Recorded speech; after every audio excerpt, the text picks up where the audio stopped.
course, this is the third time that the Classic has been held here at Lake Guntersville, legendary Lake Guntersville. 2014, and of course, the winner, that man right there. The first time was held in 1976. Rick Clunn is the man who owns the best Classic record of all time. Just incomparable performance in the greatest stage in the sport of fishing. Went on to win 3 other Classics and has absolutely set the standard. Just to give you an idea of how significant this man and his impact on the sport, and particularly this World Championship has been, let's take a look at these 32 appearances in the Classic, 16 top 10s, and there are those 4 Classic wins right there. Incredible, incomparable Rick Clunn, and it is our great pleasure to welcome Rick Clunn to the stage here. We're going to show him for you. He's been here entertaining the people. He's had a great seminar with 3 other Classic winners there. Rick, that was fascinating to listen to. And we'll just pick it up. We'll be watching the action here, and maybe a good place to start is that Classic in 1976. There's a lot of stuff that I don't know whether it's myth or legend about that. So we'll let you tell a story of how that one unwound. It qualifies for both. The fact how I even got to go to the 76 Classic was just epitomized that the dream was still more important to me than the money, because I didn't have any. So, and that's one of the things I enjoy and I observe in the young anglers. As long as they keep the dream more important than the money, they will, no matter what circumstances they're under, they will do well and be happy with themselves in the end. Is it true that you had to take some extreme measures to scrape up the cash necessary to make it to that 76 Classic? Yeah, back then you couldn't get a loan if you were a fisherman, and I didn't have the money to get to New Orleans before we had to fly to the Classic, and I had to hawk my last deer rifle and to get the money to get there. Oh my gosh! So. Wow, incredible. So I've got to ask this because it amazed me. I'd never heard this. Bobby Murray, that won the first Classic, won $10,000, says he still has that $10,000. Do you still have the first Classic money that you won if you had to hawk your rifle for it?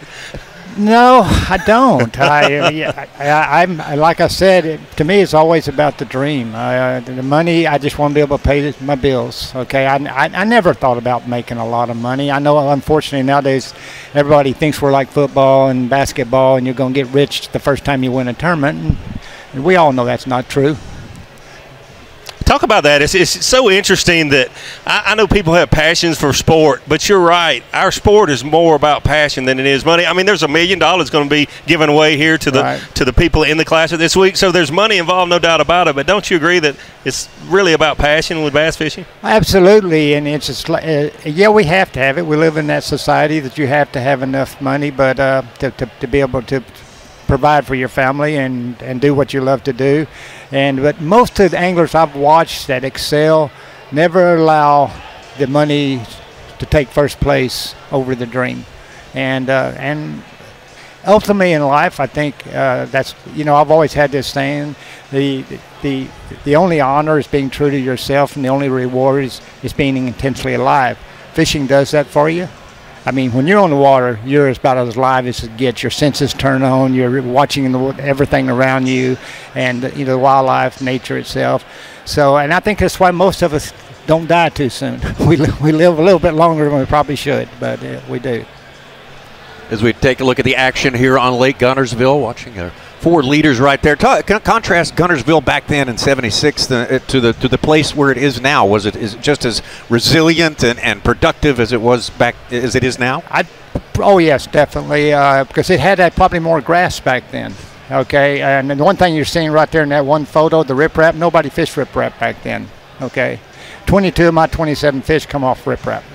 And now my 5 biggest came off the milfoil and that type of thing. It was an October tournament, so you still had grass up.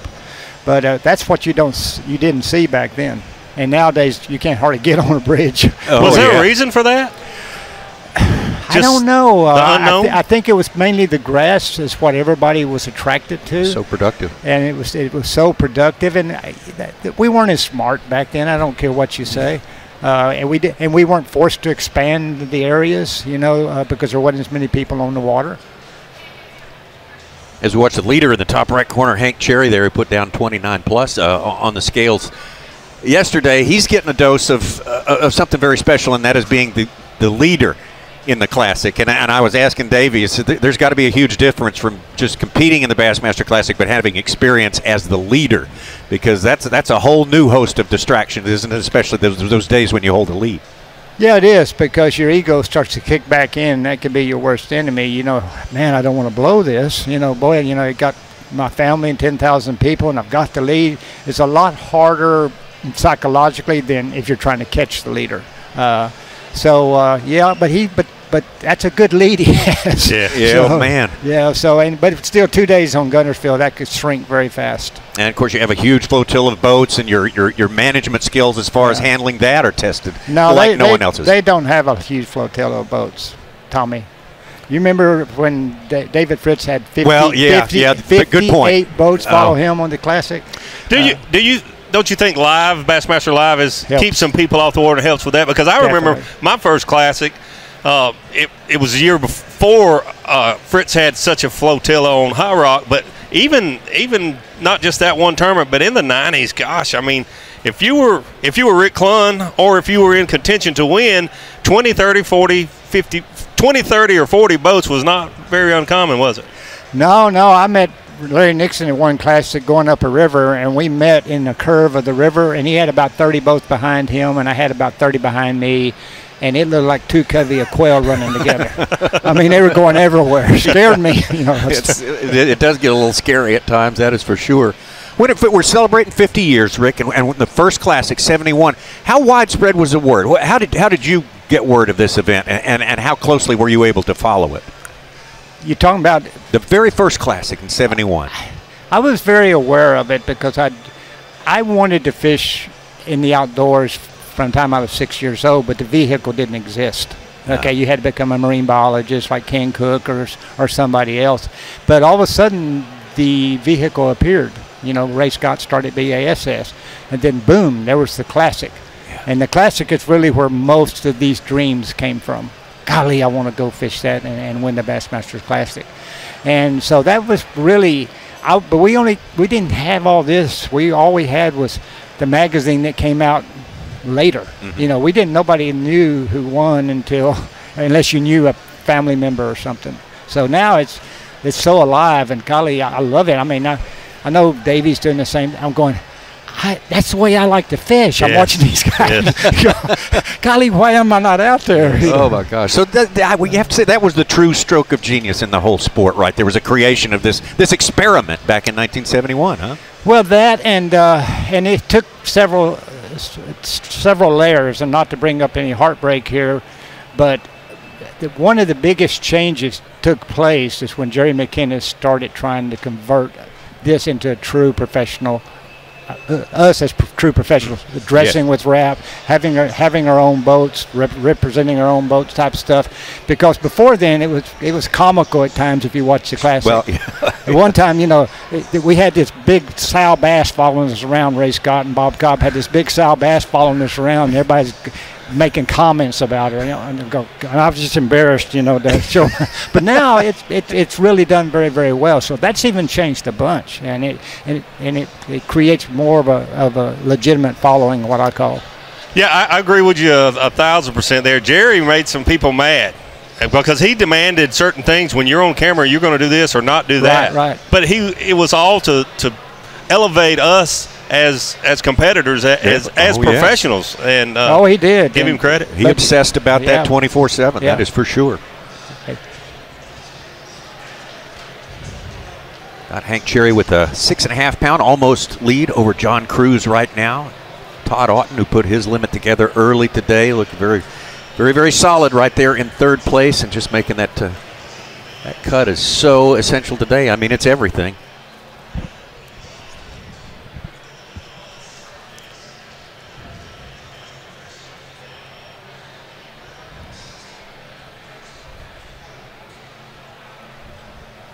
Going to have a little fun here. We're going to play some trivia.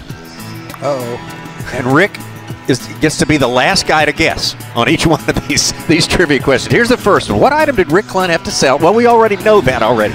We just let that out. I like to play trivia where we just heard the man give us the answer. That's the kind I can win. maybe some people are just tuning in. So let's. Yeah. If you're just tuning in, take a guess right there. Is it fishing tackle? Is Snap-on toolbox set? Was it a camera? A lot of people pawn cameras, or was it a hunting rifle? Are you trying to convince people of the answer we already know, Tommy? You're over here trying to make it sound like it's a camera. Well, they just told me that people that just. I tried to tell the truck we just answered that. Yeah. I want to ask Rick, though, about the safety measures that you might not have become who you are from that first Classic when you guys went out under the storm, Rick. Well, there's no doubt that under today's weather situations where the lawyers have gotten involved. All right, here we go. Next question. Bass Trivia. In what year did Rick Clunn's record streak of consecutive Classics end? Was it 99, 2004, 2002, or 2005? Davey? I'm going to go with D, 2005. 2005. I'll buy that. Ronnie? I have no idea, but I'll say 2002. Okay. Rick? Which one of you good at math? I've made 28 straight when started in 1974, so that would be 2002. Yes. Yeah, there you go. Yes, Let's go Hey, for the way to go, Rick. coolest You answer. knew. Well Let's go. played, Rick. Ronnie, you seem to do best when you just absolutely guess. When I have no idea. When everyone takes the other answers, I just start to excel. You've caught on to my logic, Ronnie. Hey, we're tied now. We're both 2 wins, 1 loss on trivia this week, Davey. All of a sudden, you're keeping scores. Yeah. It wasn't C, Davey. I threw you a loop. Getting over to Micah Frazier as we look at that map, Rick, of Lake Guntersville. Nowhere do we contest the Classic where the people are so evenly distributed up and down the lake. What's it about Guntersville that allows that to happen? It's just a phenomenal lake. It's the prime example that we've been preaching since the beginning. If you protect the habitat in a lake, you can't beat it up. And even though we try to beat that lake up. It's going to keep pushing the fish out and producing them. And that lake has had grass pretty much all over it from time to time. And so it's they said it all day weighing in yesterday. There's a lot of 30-pound stringers swimming around in a lot of different places there, and that's what their hope is today, is to find one of those places. Aside from the Classic, you have competed and won so many times in regular season events, which are typically 4-day events. What's the dynamic difference between a 4-day and a 3-day thing like the Classic has always been? It's pretty close to the same. Your fish management doesn't have to go into the 4 days, but it's hard to have what I call a legitimate winner under anything under 3 days. 1 day there's 50% luck, 2 days there's 30%. At 3 and 4 days it drops down below 10% luck, and that's when the guys that are really good, the cream can rise to the top.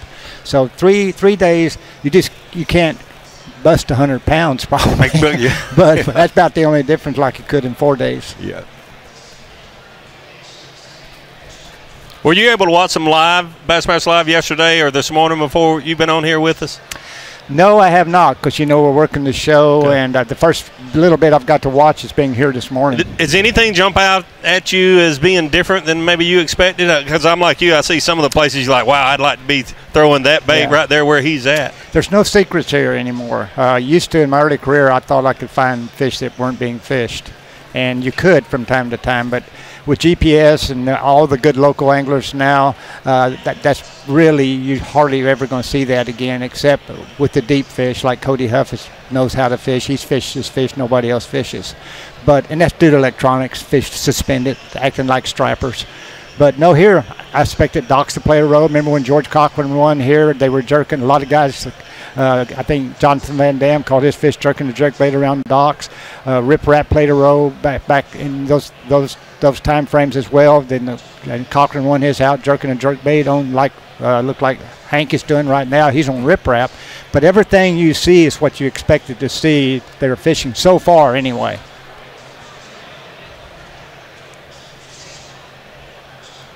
Little bit of a midday lull here, which we get with every tournament. That although when we went to break, it seemed like things were starting to heat up, but that kind of ebbed a little bit just as soon as we got back. Yeah, I didn't get to see early. Was there a real strong bite early? There was for a few. It was a little later getting started, but 30 minutes later. But then it was really strong. It was, and then right before we went to our midday break at 10:30. So from 10 to 10:30, it really just fired up. Things started really lighting up for whatever reason. There was about a 30-minute window there from 10 to 10:30. You know, one of the questions, Davey, I was always asked is obviously everybody studies major minor feeding periods, and I really think you guys watching this probably have a better answer than anybody. Is what do you do when they're not biting? In other words, because there are those lulls, but usually that's one of the things I got to figure out how to catch one or two fish, and sometimes I always felt I had to go to where there was individual predators. Yeah, so. But in this, how often do you see there's one guy still catching them when nobody else is?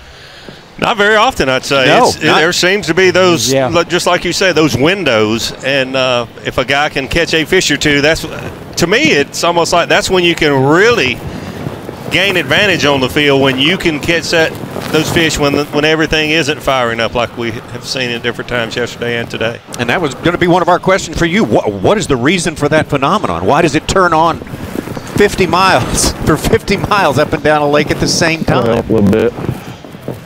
You know, the fish are just simply, it's what's controlling their food. It's activity periods. It's maybe them running current.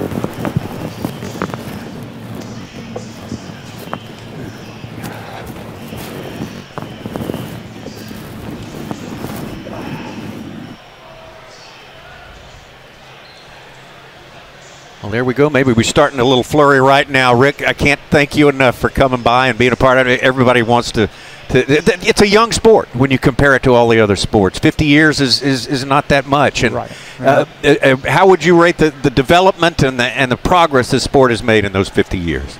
Amazing. Yeah, I never expected to see the kids. And actually, and I don't take any credit for that. They did it themselves. They wanted that. They had that passion so bad that they're going to figure out a way to get involved. And they, in the high schools and the colleges, have done that. So I got to ask you one more question. What do you expect for tomorrow out on the water? I think it's going to be progressively better because simply the conditions are settling and these fish are ready. They're ready to start becoming active, and that sun's going to just boil the water today, and I think you'll see some of your biggest catches probably the last day. So the lead's not going to be safe. Yeah, absolutely. The most volatile place maybe that we ever contest a Bassmaster Classic. Rick, again, thank you so much. They're lined up waiting for you out there in the Bass booth again. If you could possibly get over here to the BJCC and go to the expo, a chance to meet Rick and all of that. There's the leaderboard as it stands right now. Hank Cherry still hanging on to that lead, doing the job he has to do on this day if he wants to have a commanding starting position. Thank you. On the final day. Crews out in card and more. We are just getting started with our afternoon session of Bassmaster Live. The 2020 Academy Sports and Outdoors Bassmaster Classic presented by Hook is brought to you by Strike King, Power Pole, Academy Sports and Outdoors, the American Fishing Tackle Company, and by B&W Trailer Hitches.